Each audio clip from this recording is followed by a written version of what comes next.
Depuis le chemin côtier, rien de visible. C'est pourtant là, à une vingtaine de kilomètres au large, que se situe le premier site français d'expérimentation en mer pour la récupération de l'énergie des vagues. Sur cette zone sécurisée d'1 km² flottent des instruments qui mesurent en permanence les courants, le vent, la houle. Des informations qui arrivent ici, au SEMREV. On a ici un petit calcul de la puissance en termes d'énergie, ce qui est produit par les vagues sur le site d'essai. C'est dans ces locaux, à terre, que les ingénieurs de l'école centrale de Nantes étudient les données.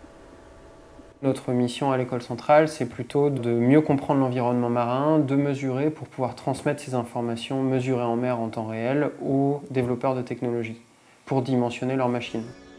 Parce que le site d'essai doit accueillir dans quelques mois la première éolienne flottante au large des côtes françaises. Un câble haute tension de 23 km relie le site offshore à la terre.